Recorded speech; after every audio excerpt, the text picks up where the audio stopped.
नमस्कार। सुर्खियों के बाद खबरें विस्तार से। आपके साथ मैं हूं ललित प्रजापति। सबसे पहले बात हादसे की करेंगे। सागर से बड़ी खबर मिल रही है।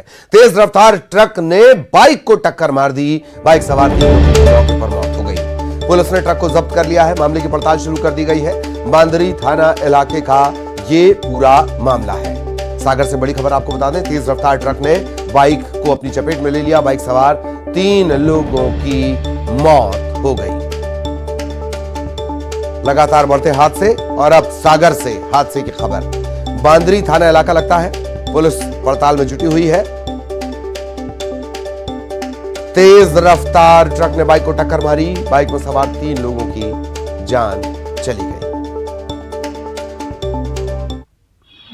बांदरी हाईवे पे एक व्यक्ति, प्रेम नाम के व्यक्ति थे, वो अपने परिवार के साथ, परिजनों के साथ जा रहे थे।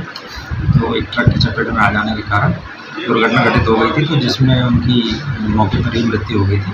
उनके जो रिलेटिव थे वो गंभीर रूप से घायल हो गए थे। एक महिला थी और एक बच्चा था छोटा। और फिर उनको तत्काल डिटेल से इलाज हेतु सागर भेजा था, जहाँ बाद में इलाज के दौरान उनकी भी मृत्यु हो गई। कितने लोग सवार थे सर बाइक पे? एक छोटा बच्चा था और 2 लोग, एक महिला और एक पुरुष थे।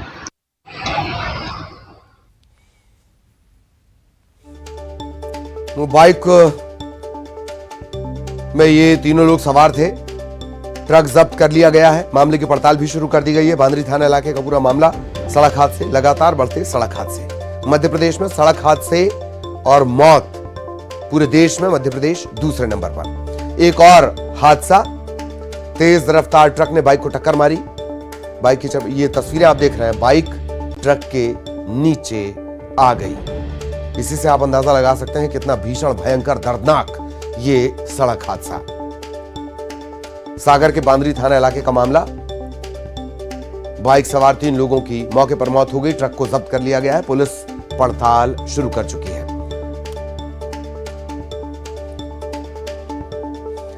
सहयोगी आशीष हमारे साथ जुड़े हुए हैं। सीधा आशीष के पास आपको लिए चलेंगे हादसे की और ज्यादा जानकारी के साथ। आशीष हमारे साथ जुड़े हुए हैं। आशीष, पूरी जानकारी विस्तार से, और क्या कुछ अपडेट इस मामले में अब तक हो पाया है?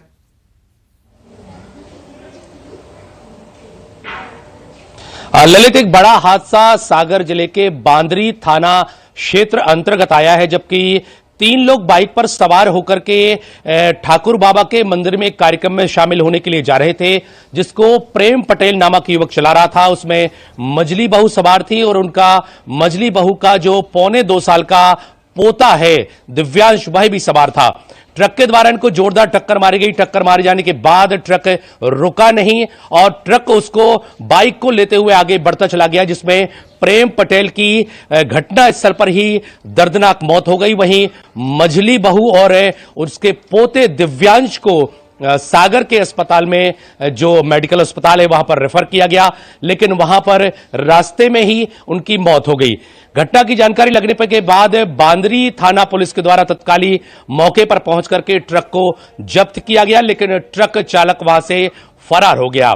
दिव्यांश जो था वो मझली बहू का पोता था और जो प्रेम पटेल थे वो मझली बहू के छोटी बहन के पति थे। ये सभी लोग मंदिर जा रहे थे। मंदिर जाने के दौरान ये बड़ा हादसा स्टेट हाईवे पर सामने आया है। यहां पर तेज रफ्तार वाहनों के चलते यहां पर लगातार हादसे होते रहते हैं। यह परिवार मंदिर जा रहा था लेकिन मंदिर नहीं पहुंच पाया।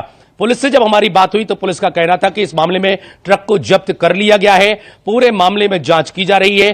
ट्रक चालक की भी तलाश की जा रही है और विधि संगत कार्रवाई इस मामले पर की जाएगी। हालांकि तीनों की मौत के बाद जो गांव है वहां पर मातम पसरा हुआ है। ललित जी, बहुत बहुत धन्यवाद आशीष इस तमाम जानकारी के लिए। सहयोगी आशीष विस्तार से जानकारी दे रहे थे। बलौदाबाजार का रुख करेंगे। बड़ी खबर मिल रही है। राइस मिल में आग लगी। चेचरापल्ली गांव में राइस मिल में आग लगी और यह आग इतनी बढ़ी कि 2 ट्रक और बारदाने जलकर खाक हो गए। शुरुआती जानकारी के मुताबिक लाखों के नुकसान की बात कही जा रही है। आग बुझाने की कोशिश अभी भी जारी है।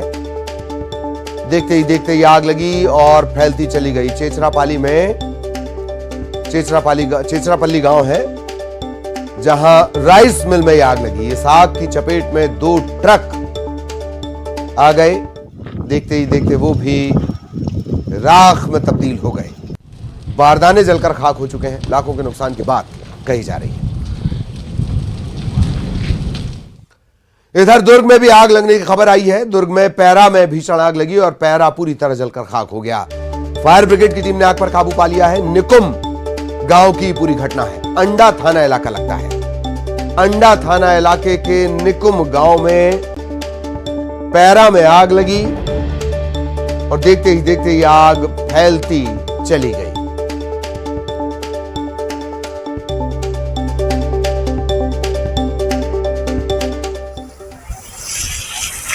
और अब बालाघाट से बड़ी खबर। बालाघाट में बागेश्वर धाम के पंडित धीरेन्द्र शास्त्री आज से 2 दिवसीय रामकथा ये सुनाने जा रहे हैं। कल आयुष मंत्री रामकिशोर कांवरे के निवास पर बाबा बागेश्वर पहुंचे हुए थे। परसवाड़ा के भादुकोटा में रामकथा का आयोजन है और आज दिव्य दरबार लगना है। कल उनका स्वागत हुआ। आज से रामकथा का आयोजन, अर्जी भी लगेगी, पर्ची भी निकलेगी।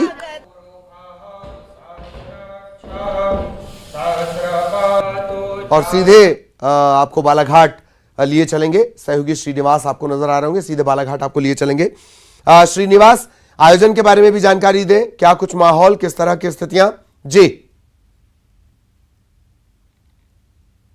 देखिए, बागेश्वर धाम पीठ पंडित धीरेन्द्र शास्त्री का बालाघाट में 2 दिवसीय वनवासी रामकथा का आयोजन किया गया है। ये भी परसवाड़ा विधानसभा के ग्राम भादुकोटा है, वहां पे आयोजन किया गया है, जो कि कल और आज 2 दिवसीय इनका आयोजन था। कल उन्होंने आयोजन हुआ है, जिसमें लगभग 3 से 4 लाख की जो श्रद्धालु हैं वो पहुंचे हैं। रामकथा का आयोजन हो चुका है। साथ ही अलग अलग जो चीजें हैं, इस प्रकार की व्यवस्था की जा रही है, सुरक्षा के पूरे इंतजाम किए गए हैं। सभी प्रकार के, जैसे जो बाहर श्रद्धालु हैं उनके रुकने और खाने की भी वहाँ व्यवस्था की गई है। हाँ, महाराज जो है कल आए थे और इस बार जो आशीष है उन्होंने बोला है आदिवासियों को वनवासियों को जोड़ने की बात करें, हिंदू राष्ट्र के लिए उनको एक होने की बात कहा है उन्होंने। और साथ ही उन्होंने ये भी कहा है कि सभी वनवासी जो हमारे हिंदू हैं उनको अपने घरों में एक झंडा लगाना चाहिए और जय बरादेव और जय श्री राम का उद्घोष करना चाहिए। साथ ही इसमें एक बात उन्होंने ये भी बताया कि जो सनातन धर्म को है ईसाई मिशनरी द्वारा उसको कमजोर करने की कोशिश किया जा रहा है, जरे हिलाने की कोशिश। हालांकि ठीक है, वो भले ही बोल रहे हैं आदिवासी हिंदू है, क्या आदिवासी अपने आप को हिंदू मान रहा है? एक बड़ी बात। दूसरा, आदिवासी इस बात से नाराज भी हैं जो आयोजन हो रहा है उससे लेकर। और अगली बड़ी खबर भोपाल से है, तापमान से जुड़ी हुई। मध्य प्रदेश में लगातार गर्मी का कहर बढ़ता जा रहा है। पूरे देश में अगर गर्म शहरों की लिस्ट निकाली जाए तो देश के टॉप 10 शहरों में मध्य प्रदेश के 3 शहर हैं, खजुराहो, टीकमगढ़, ग्वालियर। ये टॉप 10 में शामिल है। खजुराहो का पारा 45.6, टीकमगढ़ का पारा 45 और ग्वालियर का तापमान 44.8 डिग्री सेल्सियस। आज से अलग अलग स्थानों पर 4 अलग अलग मौसम प्रणालियां सक्रिय होने वाली हैं। कोरबा से बड़ी खबर, एससीसीएल कर्मचारी की भी बेरहमी से हत्या कर दी गई है। धारदार हथियार से अज्ञात बदमाशों ने हत्या की है। केवरा के डोजर वेस्ट में यह तैनात था मृतक जगजीवन रात्रे। दिपका इलाके के ऊर्जा नगर की घटना। फॉरेंसिक टीम, डॉग स्क्वाड की टीम मौके पर पहुंची हुई है।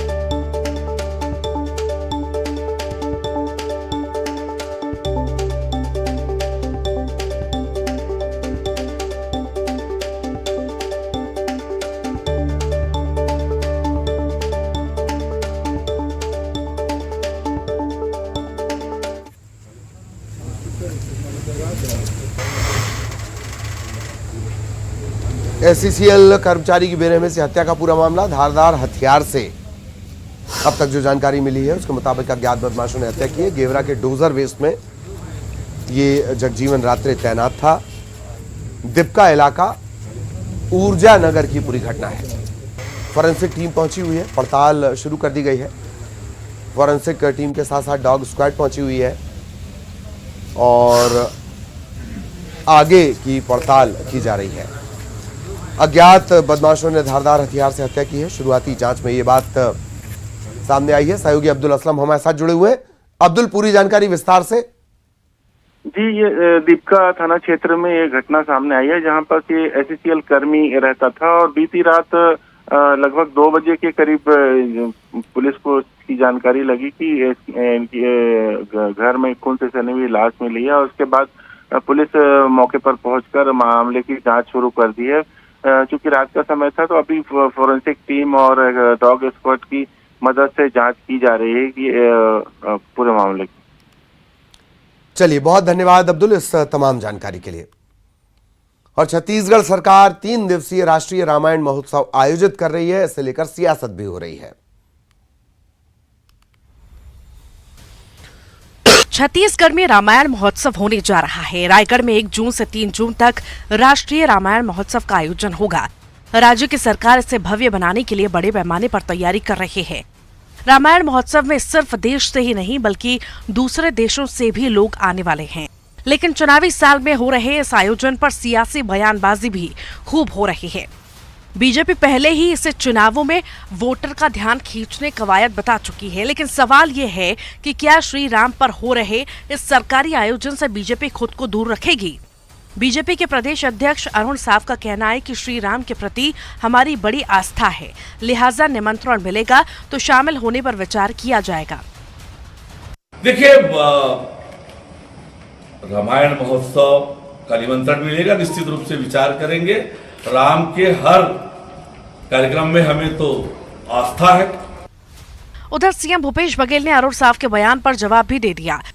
उन्होंने कहा कि राष्ट्रीय रामायण महोत्सव एक सरकारी कार्यक्रम है और इसका आमंत्रण सभी को होता है, लेकिन फिर भी अगर उन्हें निमंत्रण चाहिए तो हम उन्हें कार्ड भेज देंगे। और सबको निमंत्रण भाई शासकीय कार्यक्रम है, सबको निमंत्रण जाता है, उसमें क्या है। अरुण साहब जी अतिरिक्त चाहते हैं तो अतिरिक्त भेज देंगे, उसको 2 कार्ड भेज देंगे। बहरहाल श्री राम के नाम पर सियासत कोई नई बात नहीं, लेकिन राजनीति से इतर बात करें तो सरकार ने राष्ट्रीय रामायण महोत्सव के लिए काफी तैयारियां की हैं। यहां लोगों को 3D एनिमेशन सहित हाईटेक तकनीकों से सुसज्जित रामायण की गाथा देखने को मिलेगी। महोत्सव में देश के अलग अलग राज्यों की रामायण मंडली सहित विदेशी मानस मंडली कलाकार भी शिरकत करने वाले हैं। युगल तिवारी के साथ ममता लालजीवार, न्यूज़ 18 रायपुर। यूं तो बागेश्वर धाम के महंत पंडित धीरेन्द्र कृष्ण शास्त्री चर्चा के केंद्र में रहते हैं, लेकिन अब जल्द ही उनकी बायोपिक पूरी दुनिया देखेगी। पंडित धीरेन्द्र कृष्ण शास्त्री के जीवन को अब सिनेमा के पर्दे पर भी देखने का मौका मिलेगा। देश भर में नामी एमपी के अंतर्यामी यानी बागेश्वर धाम के बाबा पंडित धीरेन्द्र शास्त्री 27 साल की उम्र में ऐसी ख्याति जो आम लोगों के लिए किसी सपने से कम नहीं। कमाल की कथा और मन पढ़ने की शक्ति, लाखों लोगों के लिए उनकी भक्ति का ये कारण काफी है। लेकिन पंडित धीरेन्द्र शास्त्री सिर्फ यहीं तक सीमित नहीं है, वो सनातन की महिमा सुनाते हैं और हिंदू राष्ट्र का अलख जगाते हैं। उनके भक्त हैं तो विरोधी भी हैं। पंडित धीरेन्द्र शास्त्री के रियल लाइफ में वो हर चीज है जो रील को पसंद है। यही वजह है कि अब जल्द ही उनके ऊपर बायोपिक बनने जा रही है। जी हां, पंडित धीरेन्द्र शास्त्री के जीवन पर एक फिल्म बनने जा रही है जिसका नाम होगा दी बागेश्वर सरकार। ये फिल्म विनोद तिवारी के डायरेक्शन में बनेगी। देखिए, अभी ये राइटिंग वर्क कंप्लीट ऑलमोस्ट हो चुका है। अभी कास्टिंग करेंगे, इसी साल इस फिल्म को शूट करेंगे जो मध्य प्रदेश में होगी शूट, और कुछ पार्ट इसका लंदन में शूट होगा। दी बागेश्वर सरकार को पंडित धीरेन्द्र शास्त्री की हरी झंडी मिल चुकी है। डायरेक्टर विनोद तिवारी के मुताबिक ये फिल्म हिंदी और अंग्रेजी सहित अन्य भाषाओं में भी रिलीज की जाएगी। सिर्फ देश में ही नहीं बल्कि ओवरसीज में भी ये फिल्म रिलीज होगी। एक अब पूरे यूके में महाराज जी की महिमा इतनी है कि लोग मिलने के लिए वो रहते हैं, उनके सेवक हैं, आज फॉलोअर इतने हैं, तो क्यों ना वो मैसेज भी वहां तक जाए। क्योंकि हम हिंदी के साथ साथ इसको अदर लैंग्वेज में भी इसको रिलीज करेंगे। अदर लैंग्वेज में तो सिर्फ इंग्लिश रहेगी कि अपने भारत के अन्य जो जितने भी भाषाएं हैं उन भाषाओं में भी? आपको पता है हिंदी, इंग्लिश, तमिल, तेलुगु, मलयालम, ये मोस्टली जो 4-5 भाषाओं में इसको रिलीज करेंगे। इस फिल्म का ज्यादातर हिस्सा मध्य प्रदेश में शूट किया जाएगा, लेकिन फिल्म का कुछ भाग इंग्लैंड में फिल्माया जाएगा। डायरेक्टर का कहना है कि महज 27 साल की उम्र में पंडित धीरेन्द्र शास्त्री एक गरीब परिवार से उठकर धर्म के रास्ते पर चलते हुए जो ख्याति प्राप्त करते हैं वो आज की युवा पीढ़ी के लिए एक सीख है और इस फिल्म से ये बड़ा संदेश भी मिलेगा। और सबसे बड़ा संदेश ये होगा कि आज गुरुदेव की जो उम्र है वो 27 साल है, और 27 साल की उम्र के युवा आज की पीढ़ी में नशे की लत में, कहीं ड्रग्स में, कहीं ये फंसे हुए हैं। तो आज उन युवाओं को सीखने की जरूरत है कैसे धर्म पथ पर चलकर कैसे देश की सेवा की जा सकती है। इससे पहले विनोद तिवारी कुछ और फिल्में भी बना चुके हैं। लव जिहाद की कहानी पर द कन्वर्जन फिल्म खूब चर्चा में रही। उनकी एक कॉमेडी फिल्म तेरी भाभी है पगले भी लोगों को खूब पसंद आई और अब उन्होंने द बागेश्वर सरकार पर काम करना शुरू कर दिया है। हालांकि अभी ये खुलासा नहीं किया है कि इस फिल्म का स्टार कौन होगा, लेकिन दावा किया जा रहा है कि जल्द ही फिल्म का पोस्टर और टीजर सामने आ सकता है। सर्वेश तिवारी, न्यूज़ 18, मुंबई। और अब देवास से मिल रही है बड़ी खबर। डंपर ने लोडिंग ऑटो रिक्शा को टक्कर मार दी। हादसे में एक ही परिवार के 3 लोगों की जान चली गई। एक डंपर सवार भी घायल हुआ है, 2 लोग घायल हुए हैं। इंदौर भोपाल बाईपास पर यह हादसा हुआ। तेज रफ्तार डंपर ने डिवाइडर तोड़ा और ये ऑटो से जा टकराया। लोडिंग ऑटो में गृहस्थी का सामान भरा हुआ था, परिवार के लोग थे। इंदौर से सागर के लिए ये लोग जा रहे थे और तभी ये दर्दनाक हादसा। एक ही परिवार के 3 लोगों की जान चली गई, 2 इसमें छोटे छोटे बच्चे हैं। जो ड्राइवर था, लोडिंग ऑटो का ड्राइवर, उसी का ये परिवार था। अब इस परिवार में 3 लोगों की मौत हो गई, यानी पत्नी और 2 बच्चों की मौत। 2 लोग घायल भी हुए हैं। इंदौर भोपाल बाईपास पर यह सड़क हादसा हुआ है। डंपर ने डिवाइडर तोड़ा और ऑटो से जा टकराया। गृहस्थी का सामान इस लोडिंग ऑटो में भरा हुआ था जो बिखर गया। हादसे में एक ही परिवार के 3 लोगों की जान चली गई। देवास का ये पूरा मामला, डंपर की टक्कर। एक की हालत गंभीर है, एक व्यक्ति की हालत गंभीर, जो 2 लोग घायल हैं उनमें से एक की हालत गंभीर है। इंदौर भोपाल बाईपास, डिवाइडर तोड़ा, ऑटो को टक्कर मार दी। एक ही परिवार के 3 लोगों की मौत हो गई है। सुबह 4 से 5 बजे के बीच का यह हादसा बताया जा रहा है। वरुण हमारे सहयोगी हमारे साथ जुड़े हुए हैं। वरुण, पूरी जानकारी विस्तार से। जी बता दूं कि भोपाल बाईपास पर राजोदा चौराहे के नजदीक जो है बुधवार अल सुबह भीषण हादसा हो गया था, जिसमें तेज रफ्तार डंपर चालक ने डिवाइडर क्रॉस करते हुए सामने की ओर से आ रहे लोडिंग ऑटो चालक को जोरदार टक्कर मार दी थी, जिसमें दोनों वाहन पलट गए। और दोनों वाहन पलटने से उसमें एक महिला, 2 बच्चे व एक पुरुष की उसमें मौत हो गई है। बताया जा रहा है कि डंपर का जो क्लीनर था वह भी उसमें दब गया था, तो उससे उसकी भी मौत हो चुकी है। हालांकि जो डंपर चालक है वहां से फरार बताया जा रहा है। और जो यह हादसा हुआ है वो जानलेवा हादसा है, जिसमें दुखद में हादसे में 4 लोगों की इसमें फिलहाल मौत बताई जा रही है। ऐसा बताया जा रहा है कि जो परिवार है वह अपना घर खाली करते हुए इंदौर की ओर जा रहे थे, वहीं इस तरह का हादसा इस बीच हो गया है। जी, तो 4 लोगों की मौत इस हादसे में हो गई। बहुत धन्यवाद वरुण आपका इस तमाम जानकारी के लिए। और इसी के साथ इस बुलेटिन में इतना ही। खबरें जारी।